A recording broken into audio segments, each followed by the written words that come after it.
Samuel 19. Unya gisugo ni Saul si Jonathan nga iyang anak ug ang tanan niyang mga sulugoon sa pagpatay kang David. Apan si Jonathan nagmahal pag-ayo kang David. O gisultihan ni Jonathan si David, ang akong amahan buot mo patay kanimo, busa pagmatngon o tago ugma sa buntag. Unya muuban ako sa akong amahan didto sa uma, diin ka magtago ug makigsulti ako sa akong amahan mahitungod kanimo. Kung aduna ako'y masayran, pahibaloon ko ikaw. O gidayeg pag-ayo ni Jonathan si David, atubangan siyang amahan o giingnan niya. Nganong gusto man nimong patyon ang imong alagad nga si David nga wala man siya makasala kanimo? Ug maayo man ang iyang pag-alagad kanimo? Gisugal niya ang iyang kinabuhi aron pagpatay kang Gulayat o gipadaog sa Ginoo ang Israel. Nakita mo kini ug nalipay ka. Busa ngano man nga imong patyon siya nga wala man unta siya makasala kanimo?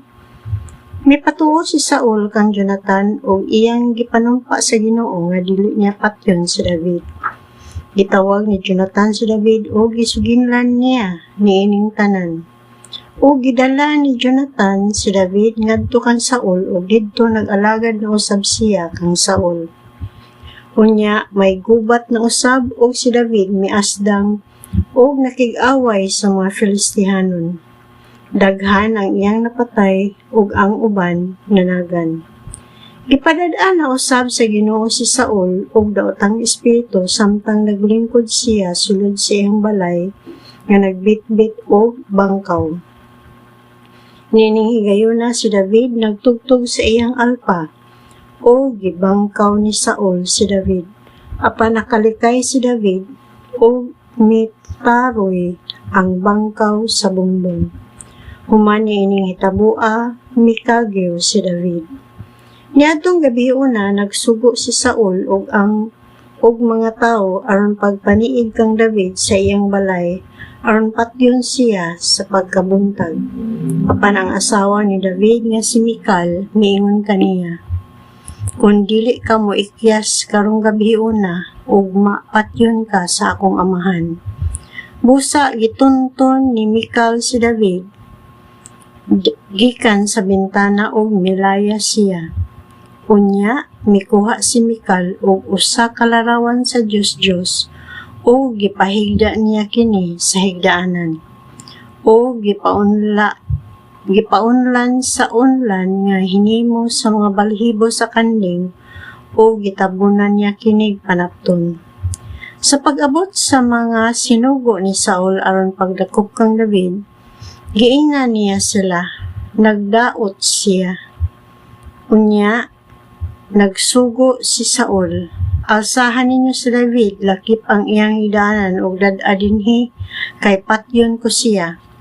Apan sa pagsulod na sa mga sinugo, nakita nila nga larawan di ay sa Diyos ang didto nagbuyod sa higdaanan. Miingon si Saul kang Michal, nganong imo man akong gibinuangan ug nganong gipalayas man nimo ang akong kaaway? Si Michal mitubag kang Saul, giingnan ako niya, palayasa ako kay kundili patyon ko ikaw. Milaya si David ug miadto kang Samuel didto sa Rama o gisuginlan niya si Samuel sa tanan nga gibuhat ni Saul kaniya. Unya, siya o si Samuel miadto ug mipuyo sa Naiot. Ug may nakabalita kang Saul nga si David didto sa Naiot sa yuta sa Rama. Musa nagsugo si Saul ug mga tawo sa pagdakop kang David.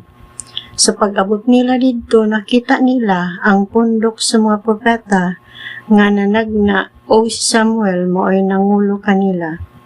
Unya ang Espiritu sa Dios mikunsad sa mga sinugo ni Saul ug sila nanagna usab.